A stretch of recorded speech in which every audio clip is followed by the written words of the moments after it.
শুভ সকাল, good morning. সকালে কেমন আছো? আশা করি অনেক ভালো আছো। আর আমি অনেক ভালো আছি বলে তোমাদের জন্য আবার একটা নতুন ভিডিও নিয়ে হাজির হলাম। আজ হচ্ছে বৃহস্পতিবার, এখন ঘড়ি কাটায় বাজে 7:30। আর এখন আমি সান্ধান করে চলে এসেছি ঠাকুর ঘরের সামনে। এখন যেটা করব সেটা হচ্ছে আজকে লক্ষ্মীবারের ঘট পাততে গিয়ে অনেকটা দেরি লেগে যায়। তার জন্য সকাল থেকে আর তোমাদের সঙ্গে কাজবাজগুলো শেয়ার করে নিই। সকাল থেকে ঘুম থেকে উঠে যত আশিবাসি কাজগুলো কমপ্লিট করে নেওয়ার পর সান্ধান করে একবার চলে এসেছি ঠাকুর ঘরে। তো ঠাকুর ঘরে বৃহস্পতিবারে আজকে প্রচুর বাসন হয়, তো সেই বাসনগুলো এখন মেজে নেব এবং ঠাকুর ঘরটা সুন্দর করে মুছে নিয়ে ঠাকুর ঘরে ঢুকে পুজো করে নেব। আবার আমাদেরকে 9:30টার সময় বেরিয়ে যেতে হবে, তো সেই জন্য খুব তাড়াতাড়ি আজকের ব্লগটা স্টার্ট করতে পারিনি। আর যেটুকু পাচ্ছি সেটুকুই তোমাদের সঙ্গে শেয়ার করছি এবং কোথায় যাচ্ছি সারাদিনে তোমাদের কী করছি সেটা শেয়ার করব। তো গাইজ, আজকের ব্লগটা কন্টিনিউ তোমরা দেখতে থাকো এবং স্কিপ না করে দেখো, এবং এর মাঝে অনেকগুলো কথা বলবো তোমাদের যেটা প্রয়োজনীয়। তো চলো এখন পুরো ব্লগটা দেখতে থাকো। বন্ধুরা, আমি মিঠু, মুর্শিদাবাদের বহরমপুর শহরের ছোট্ট একটি গ্রাম থেকে বিলং করা এক গ্রামের বউ এবং মেয়ে। তো তোমরা তো জানোই, আমার যারা রেগুলার ডেলি ব্লগ দেখো তাদেরকে আর ইন্ট্রো দেওয়ার প্রয়োজন নেই। যারা নতুন বন্ধু আছে তাদের জন্য আমি ইন্ট্রোটা দিলাম। গাইজ, যাই হোক, আজকে বৃহস্পতিবারে ঠাকুর ঘরে তো প্রচুর কাজকর্ম থাকে, তো তোমরা তো জানোই। যারা আমার হিন্দু ধর্মের বন্ধু রয়েছে তারা তো যারা বৃহস্পতিবারে পুজো করো, তো তো আমাদের হিন্দু ধর্মে হচ্ছে পুজো করাটা হচ্ছে সংসারের যাবতীয় কাজের মধ্যে সব থেকে বড় একটা কাজ, সেটা তো আমরা জানি। কিন্তু আমার বাংলাদেশ থেকে যে বন্ধুরা আছে তো তাদেরকে বলি, আমাদের ডেলি ব্লগে তোমরা হচ্ছে এই পুজো জিনিসটা তোমরা পাবেই দেখতে। যেহেতু আমরা ঠাকুর সকালবেলায় উঠে আগে ঠাকুর দিই সংসারে যাবতীয় কাজ করার পর। তো গাইজ, যাই হোক, কেউ কোনো খারাপভাবে মাইন্ডে নিও না। তো আমি আমার সত্য কথাই বললাম, আমাদের হিন্দু ধর্মের সত্যি কথা বলতে সকাল আগে পুজো পাল করে। তো গাইজ, যাই হোক, এদিকে বাবা মেয়ের স্বপ্নেও দেখার কথাও চলছে এখানে। মেয়ে ঘুমের ঘরে একবার ব্রাশ করিয়ে দেওয়া হয়েছে, তারপরে ও গিয়ে আবার শুয়ে পড়েছিল। তারপরে যেটা হয়েছিল, ও আবার ঘুম থেকে উঠে তোমাদের দাদাভাই বলছে যে চলো ব্রাশ করবা, তো বলছে না আমি ব্রাশ করে নিয়েছি। তো যাই হোক, কথাটা ওর মনে ছিল। আর এইদিকে আমি বাসনপত্র নিয়ে চলে এসেছি। আর যেহেতু এই ঠাকুর বাসন মাজার এই কলপাটটা তোমাদের সঙ্গে শেয়ারই করা হয় না, তো আজকে তোমাদের দাদাভাই একটু ক্লিপ নিয়ে দিয়েছে, সেই জন্য শেয়ার করলাম। আর এই যে দেখতে পাচ্ছ, আমি এইদিকে নিজের বাসন মাজছি আর তোমাদের দাদাভাই এবং মেয়ে গেছে ফুল পাততে, এবং ব্লগটাও তোমাদের দাদাভাই স্টার্ট করে ফেলেছে। যাই হোক, মেয়ে ফুল পাততে খুব ভালোবাসে, এর আগের ব্লগে তোমাদের বলেছি এবং দেখিয়েওছিলাম যে কতগুলো ফুলও পেরে নিয়ে আসে। দেখতেই পাচ্ছ, একটা গাছ থেকে ফুল পেরে নিয়েছে, আবারও ঘরে যে ছোট ছোট গাছগুলো রয়েছে ফুলের, সেই ফুলগুলো পেরে নিচ্ছে। বাচ্চাদের দিয়ে না এই কাজগুলো করালে ওরাও একটু আনন্দ হয় এবং আনন্দ পায় এবং ওদের সময়টাও ভালোভাবে কেটে যায়। তো গাইজ, যাই হোক, ঘুম থেকে উঠে ওদের হ্যাঙ্গওভার কাটতে চায় না, কিন্তু এই কাজটা যদি ওকে বলা হয়, ও তাড়াতাড়ি খুব এক্সাইটেড হয়ে ফুলের খাঁচি নিয়ে চলে যায় ফুল পাড়তে। দেখতে পেলে বিছনায় বসে বসে লেদ খাচ্ছিল, যখনই বললো তোমাদের দাদাভাই চলো ফুল পাড়তে যাব, তখনই ও এক্সাইটেড হয়ে একদম ফুল পাড়তে চলে এসেছে। আর এই যে দেখতে পাচ্ছ, আমার হাতে এক ঝুড়ি বাসন আমি মেজে নিয়ে চলে এসেছি, আর এদিকে মেয়েও ফুল পেরে নিয়ে চলে এসেছে। মেয়ে বাসি কাপড়টা ছাড়েনি, যার জন্য আমি বলছি ওকে বাসি কাপড়টা ছেড়ে আসার জন্য, যেহেতু সকালে বাসি কাপড়টা ছেড়ে নিলে না ও আমার সঙ্গে পুজোটা করতে পারে। তো যাই হোক, এদিকে আমি ঘরটাও মুছে নিয়েছিলাম, ঘরটা আমার শুকিয়ে গেছে। আর আজকে যেহেতু বৃহস্পতিবার, খড়িমাটি না দিলেই একদম ঘরটা মানাই না ঠাকুর ঘরটা, তো সেই জন্য আমি আমার যেটুকুনি প্রতিভা আমার আছে সেইটুকুনি তুলে ধরলাম। তো এই যে দেখতেই পাচ্ছ, হালকা একটা কলকা দিয়ে দিলাম গেটের মুখে ঠাকুরের ঘরের সামনেটায়। আর এখন ঠাকুরের সিংহাসনটা একটুখানি খড়িমাটি দিয়ে নেবো, যেহেতু এখানটায় ঘরটা আমাকে বসাতে হয় প্রত্যেক দিন, সেই কারণে আমি এখানটায় হচ্ছে প্রত্যেক বৃহস্পতিবারে এই জায়গাটায় ঘরটা যেখানে বসাই সেখানে একটু অক্ষরে আলপনা দিই। তো আমি যেরকমভাবে পারি সেরকমই দিলাম। আমি জানি আমার অনেক বান্ধবীরা রয়েছে, তারা অনেক অনেক ভালো পারো। যাই হোক, সবার যদি দেখবে হাতের আঙুল যদি 5টায় সমান হয় না, তাহলে তো ভালোই দুনিয়াটা চলতো, তাই না? তো গাইস, কেউ কম পারে কেউ বেশি পারে, তো আমি যেটুকুনি পারি আমার কাছে অনেক বেশি। নিজেকে কখনো ছোট করি না। যে কোনো কাজ আমি তোমাদের এর আগের ব্লগে বলেছি যে আমি সব কাজ করতে আমি ভালোবাসি। তো গাইস, যাই হোক, এই পুজোটাও আমার সব কাজের মধ্যে একটা সকালের বেস্ট কাজ। যাই হোক, সকালবেলায় পুজোটা আমি তোমাদের সঙ্গে গল্প করতে করতে সেরে নিই। এইদিকে দেখতে পেলে ঠাকুরের চরণটা সাজিয়ে নিলাম, তারপরে ভোগের থালাগুলো সাজিয়ে নেব। এবং আজকে যেহেতু লক্ষ্মীবার, লক্ষ্মী ঠাকুরের ঘট পাততে হবে এবং আজকে কলা এবং নকুলদানা দিয়ে পুজো করব। তো এদিকে আমি পুজোটা করতে থাকি আর তোমাদেরকে একটা প্রশ্ন করে নিই। তো বন্ধুরা, আমার যারা ব্লগ দেখো তাদের মধ্যে যারা ব্লগিং করো, প্লিজ কে কতদিন ধরে এই ইউটিউব জগতে আছো অবশ্যই আমাকে একটা কমেন্ট করে দিও। আর সত্যি কথা বলতে তোমাদের কমেন্টগুলো পড়তে খুব ভালো লাগে, একদম মন ছুঁয়ে যায়। কমেন্ট পড়তে জানি যারা ব্লগ করে তারা কমেন্ট পড়তে, লাইক কমেন্ট শেয়ার এগুলো পছন্দ করে, কিন্তু বেশিরভাগ আমি পছন্দ করি কমেন্ট পড়তে। তো যাই হোক, আমি যতদিনে পারবো ততদিনে সাকসেস হব, এই মনের ভেতরে ধারণাটা ধরিয়ে নিয়েছি যে যতদিনই লাগুক আমি একদিন হলেও সাকসেস হব, ভেঙে পড়বো না।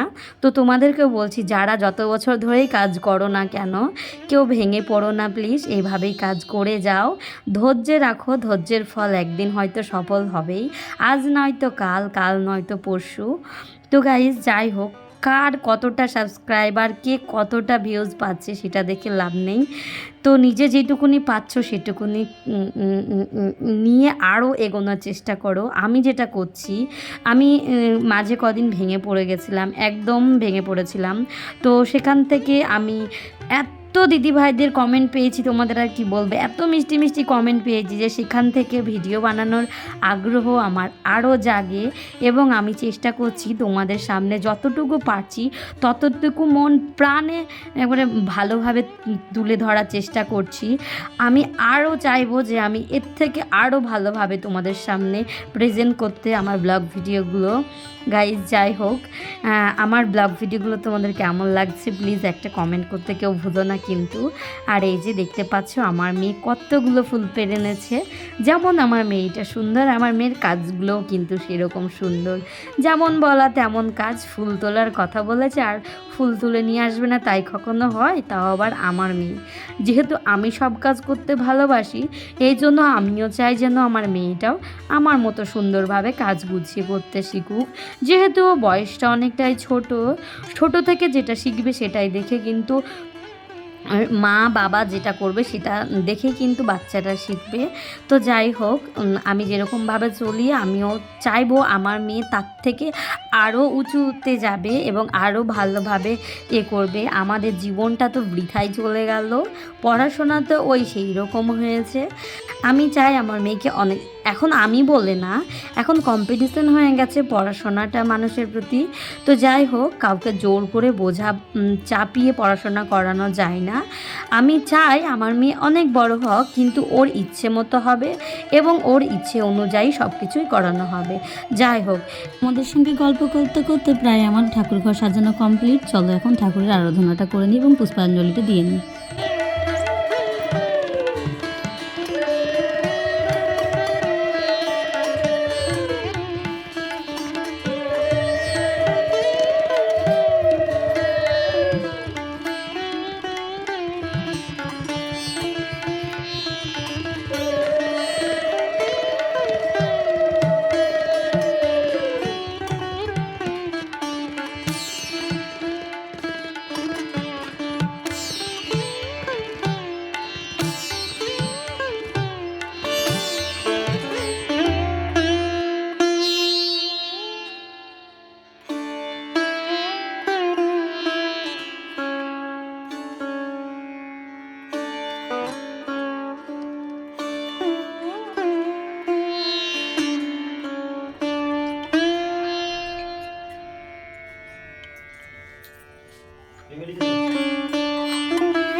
আরাধনা প্রায় শেষের দিকে, এখন শুধু পুষ্পাঞ্জলিটা দিয়ে নিলেই কিন্তু হয়ে যাবে আমার আজকের পুজো শেষ। আজকে আমার পুজোতে যদি কোনো ভুল ত্রুটি হয়ে থাকে আমাকে ছোট বোন এবং দিদি হিসেবে ক্ষমা করবেন। এবং মানুষ মাত্রই ভুল হয়, এবং মানে মানুষ শেখার জন্য কোনো বয়স লাগে না, মানে যে কোনো বয়সে যে কোনো জিনিস শেখা যায়। তো গাইস, যাই হোক, আমি ভুল করেও এর আগে একটা জিনিস শিখতে পেরেছিলাম যে পা দিয়ে বটি ধরতে নেই। তো এরকম তোমাদের কমেন্টগুলো পড়ে কিন্তু আমি অনেক কিছু শিখতে পারি। যাই হোক, আমাদের আজকের ব্লগে যদি তোমরা কোন ভুল দেখতে পাও অবশ্যই আমাকে কিন্তু কমেন্ট করবে, তাহলে কিন্তু আমি সেখান থেকে কিছু শিখতে পারবো। যাই হোক, মার খাওয়ার কোনো বয়স থাকে না এবং শেখার কোনো বয়স লাগে না, এই দুটো একদম যে কোনো বয়সে খাওয়া যায় এবং যে কোনো বয়সে শেখা যায়। দেখতেই পাচ্ছ এদিকে আমার ঠাকুর পুজো দেওয়া কমপ্লিট। চলো, এক যুদ্ধ শেষ হয়েছে, আরেক যুদ্ধ শুরু করতে হবে, কারণ তোমাদের বললাম 9:30 আমাদের আবার বেরিয়ে যেতে হবে। দেখতেই পেলে ঠাকুরঘর পর্দাটা দিয়ে রান্নাঘরে ঢুকে আমি তো অবাক, একদম অবাক। তোমাদের দাদা ভাই আজকে ভাতের হাঁড়িতে চাল দিয়ে দিয়েছে, আমি তো একদম মানে কি বলবো, আকাশ থেকে পড়েছি। যাই হোক, আজ এইরকম জীবনসঙ্গী পাওয়াটা একটা ভাগ্যের ব্যাপার, আমার ভাগ্যেই রয়েছে এইরকম একটা জীবনসঙ্গী পাওয়া, যে আমার আপদ বিপদ সুখে আনন্দে দুঃখে পাশে থাকে। বন্ধু কিন্তু হাজার রকমের থাকে, বিপদের সময় কিন্তু এক বন্ধুও থাকবে না, সেই বিপদের সময় থাকবে এই মানুষটা, এবং সুখের সময়ও কিন্তু অনেক মানুষ থাকে, কিন্তু ভালো সুখের সময় সুখ ভালোভাবে দেখার জন্য কিন্তু এই একটা মানুষই থাকে। আর হচ্ছে তোমার দুঃখর সময় কিন্তু পাশে সবাই থাকবে, কিন্তু মন থেকে দুঃখ কেউ করবে না, এই একটা মানুষই করবে। যাই হোক, আমিও ওর বিপদে ঝাঁপিয়ে লাফিয়ে পড়ি, ও আমার বিপদে ঝাঁপিয়ে লাফিয়ে পড়ে। পরিচয় হওয়া কিন্তু স্বাভাবিক, একটা স্বামী স্ত্রীর মধ্যে এইরকম অটুট বন্ধন যেন সবার থাকে, এবং এইরকম সম্পর্ক যেন সবার মধ্যে তৈরি হয়। গাইস, সম্পর্ক ভালো রাখতে গেলে দুঃখ কষ্ট যন্ত্রণা সব কিছুই সহ্য করতে হবে। সব সময় যে তোমার কাছে সুখ এসে হাজির হবে এটা কিন্তু নয়, দুঃখও কিন্তু আসবে। এক দরজা দিয়ে যদি সুখ আসে, পরের দরজা দিয়ে কিন্তু দুঃখ দাঁড়িয়েই থাকে। তো সেইগুলোকে সব যদি তোমরা ম্যানেজ করে চলতে পারো, তবেই কপালে সুখ থাকবে এবং সুখ কপালে জুটবে। তো সুখের জিনিসটা কি তোমাদের হয়তো বলে বোঝাতে পারলাম, যে দুঃখ কষ্ট সব কিছু নিয়েই কিন্তু সুখের জীবন।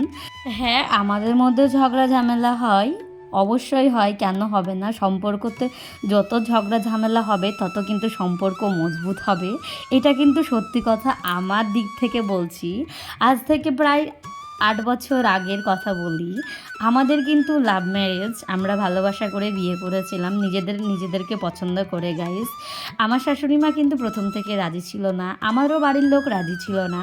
তো তোমাদের দাদা ভাই একটাই কথা বলতো আমাকে রেগুলারই, যে আমরা যতদিন বাড়ির লোক এবং মেম্বারদের রাজি করাতে পারবো, তবেই হচ্ছে আমরা দুই বাড়ি থেকে সাকসেস করে তবেই আমরা বিয়ে করব। হ্যাঁ, আমরা পেরেছি এটা।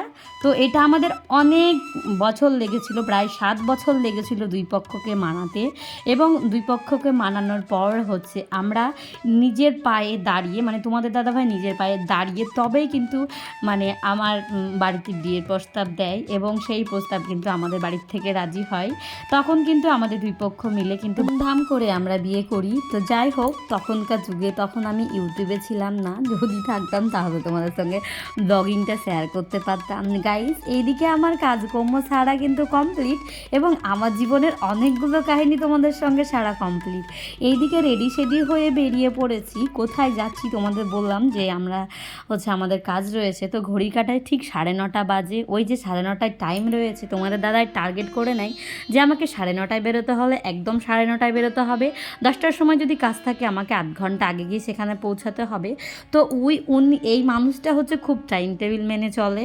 তুমি 8 ঘন্টা কেন, সেখানে গিয়ে 1 ঘন্টা তোমাকে বসিয়ে রেখে দেবে, এমন একটা মানুষ। আমার সময় রেগেও যাই আমি।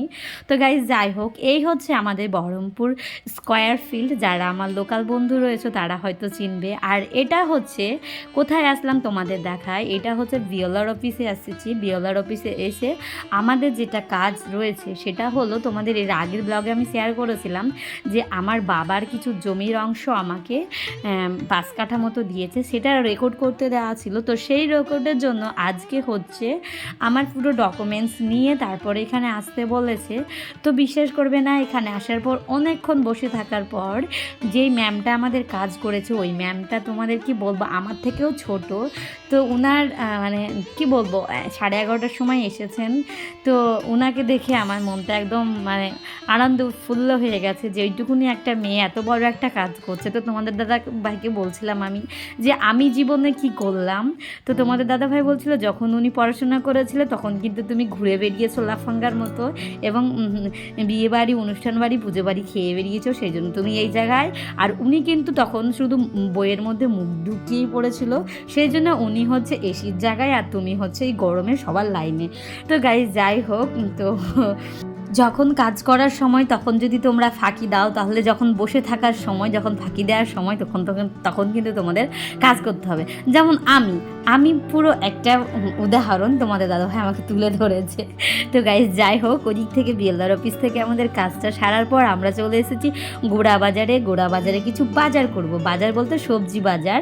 তো এই দাদুটা হচ্ছে আমাদের বাড়িরই কাছে একটুখানি গিয়ে, তো আমরা বেশিরভাগ আসলে পরে সবজি কিন্তু ওনার কাছ থেকে নিয়ে, ওই দিক থেকে সবজি নিয়ে এসে চলে এসেছি আমরা বাড়ি এসে সবজিগুলো না রাখলে সুন্দরভাবে গুছিয়ে, কিন্তু ওই ব্যাগের মধ্যে থাকলে কিন্তু পচে ধরতে যাবে এই গরমের মধ্যে।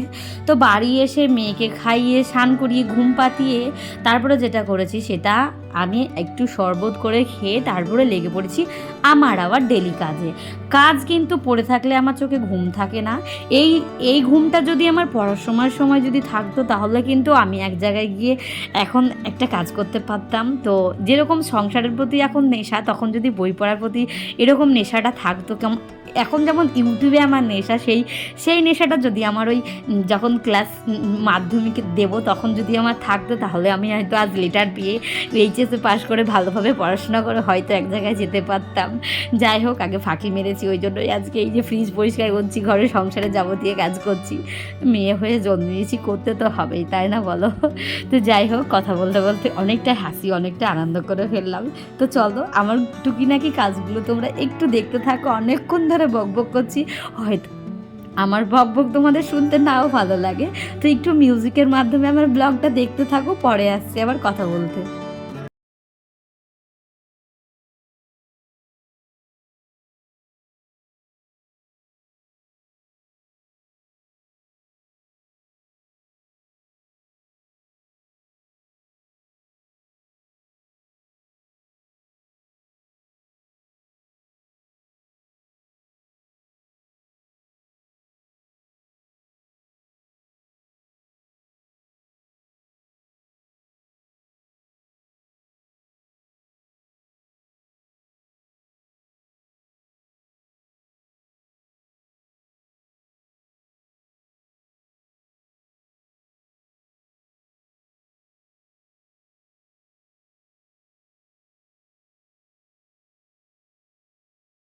তো গাইস, আমার ফ্রিজটা কিন্তু অনেক শখে, অনেক ডিমান্ড করে কেনা। তোমার দাদা ভাই তো একদম রাজি ছিল না ফ্রিজ কেনার সময়, যেহেতু আমার সুবিধার জন্য কিনেছি, যেহেতু একদিন বাজার করলে আমরা 3 দিন ধরে খাবো এই গরমের জন্য, সেই কারণে। আর একটা কারণ হচ্ছে মেন যেটা, সেটা হচ্ছে জল গরম হয়ে গেলে কিন্তু জলের পরিমাণটা খাওয়াও আমাদের কম হয়।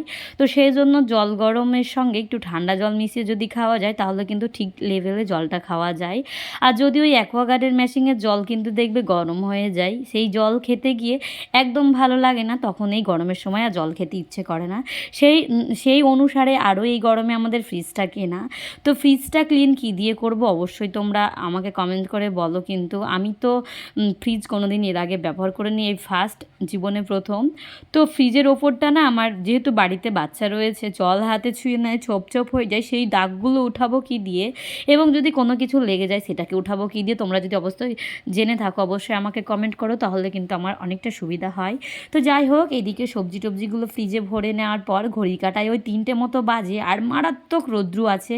যেহেতু বাজার থেকে আসার পর জামা কাপড় খুললে সবার রাখা হয়েছে, তোমাদের দাদাভাই এবং আমার, তো সেই জামা কাপড়গুলো ভিজিয়েছি। তারপরে হচ্ছে এই যে সবজি টবজিগুলো ভরলাম, আর এই যেদিকে উঠোন ঝাড় দিতে হবে, এবং মেয়ে এখন ঘুমিয়ে রয়েছে, মেয়ে ঘুম থেকে উঠলে কিন্তু আবার খাওয়াতে হবে। বাজার থেকে আসার পর তোমাদের দাদা এবং মেয়ে যে বাসনের ভাতগুলো খেয়েছে সেই বাসনগুলো রয়েছে, এবং সকালে আমি কড়াইগুলো মেজে যেতে পারিনি, সেই বাসনগুলো আমার ঢিপ দিয়ে রাখা হয়ে রয়েছে। তো এখন ওই ঘড়ির কাঁটা 3টে বাজে, আর আমার ওইগুলো কাজগুলো সামলাতে সামলাতে প্রায় 1 ঘন্টা লেগে যাবে। আর আমার উঠোনটা প্রায় অনেকটাই বড়, সবটা যদি শেয়ার করতে যাই তোমাদের অনেকটা বড় ব্লগ হয়ে যাবে। তো সেই জন্য একটুখানি ক্লিপ নিয়ে কিন্তু আমি রেখে দিয়েছি।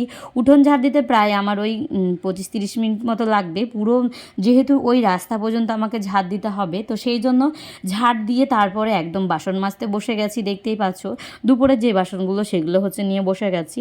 তো যেহেতু আজকে ভাতটা একদম টাইটাই হয়েছে, তো বিশেষ করবে না তোমাদের দাদাভাই এত মেপে মেপে চাল দিয়েছিল যে সবার সেম সেম হয়ে গেছে। পরে যদি একটা বাচ্চাও আছে খেতে তাহলে কিন্তু পারবে না। তো যাই হোক, আমি কিন্তু চাল একটু ধরেই বেশি দিই, কারণ আমার বেশি থাকলেও সমস্যা হয় না। ঘরের মধ্যে যেহেতু হাঁস রয়েছে, হাঁসকে দিয়ে নিই, হাঁস কিন্তু খেয়ে নেয়। তো গাইস যাই হোক, আজকে ভাত নেই, হাঁসকে ধান দিতে হবে। তো এইদিকে আমি আমার বাসনগুলো একবারে জলকদমে মেজে নেওয়ার পর সুন্দর করে ধুয়ে মুছে গুছিয়ে রেখে দেবো, তারপরেই আমার কাজটা কমপ্লিট হবে আজকে। যাই হোক, এদিকে আমি বাসনপত্রগুলো সুন্দরভাবে গুছিয়ে নিয়ে তারপরে যেটা করব সেটা হচ্ছে, আমাদের এখানে যে একটা মাচা করা হয়েছে তোমাদের দাদাভাই করেছিল, তো সেই জায়গায় প্রচুর পাতা পড়ে রয়েছে, সেগুলোকে ঝাড় দেওয়ার পর সব আগুন ধরিয়ে আজকে পোড়াবো এবং আমি সান্নও করে নেব। আর এই যে এদিকে দেখতে পাচ্ছ, এদিকে জামা কাপড়গুলোও কিছু রয়েছে, সেগুলো শার্টগুলোও কেচে শুকতে দিয়ে দেবো। আর এখনকার যা রোদ্রু, পুরো 15 মিনিটে শুকিয়ে পাপড় হয়ে যাবে। 3টে মানে এখন প্রচুর রোদ্রু, 3টের সময় যদি জামা কাপড় কেচে শুকতে যাও 8 ঘন্টার মধ্যে সব শুকিয়ে একদম পাপড় হয়ে যাবে। তো সেই জন্য আমি ভাবলাম তাহলে আগে শার্টটা কেচে তবেই আমি আগুনগুলো ধরাতে যাব, তা করতে করতে শুকিয়ে যাবে, রাতের বেলায় সুন্দর করে ভাঁজ করে জামা কাপড়গুলো গুছিয়ে নিতে পারবো। তো এদিকে আমার প্রায় কাজ কমপ্লিট হয়ে গেছে। তারপরে দেখতে পাচ্ছ রেডি শেডি হয়ে একদম রাস্তায় বেরিয়ে পড়েছি। আর এই যে দেখতে পাচ্ছ গ্রামের পরিবেশ, সবাই বিকেলবেলায় মাঠের থেকে ছাগলের জন্য ঘাস নিয়ে আসছে, এবং গরু ছাগল যারা মাঠে চড়াতে যায় তারা চড়িয়ে বাড়ি যাচ্ছে। আর বিকেলবেলায় যে আমরা এখন এখানে সবাই মিলে আড্ডা দেব। যাই হোক, এখানে গল্প করছি এবং মেয়েকে সাইকেলও চালিয়ে নিলাম। তারপরে দেখো অনেকটা ব্লগটা কিন্তু আজকে অনেকটা বড় হয়ে গেছে। তো আজকের মতো বন্ধুরা এখানে টাটা, বাই বাই। দেখা হচ্ছে তোমাদের সঙ্গে আবার একটা নতুন ভিডিওর সাথে, নতুন একটা দিনের শুরুতে। আজকের ভিডিওটা আমার কেমন লাগলো অবশ্যই কমেন্টে জানিও, আর চ্যানেলটা সাবস্ক্রাইব করে দিও প্লিজ। সকলে ভালো থেকো, সুস্থ থেকো, ঠাকুরের কাছে এই কামনাই করি। তোমাদের সঙ্গে দেখা হচ্ছে আবার একটা নতুন ভিডিওর সাথে।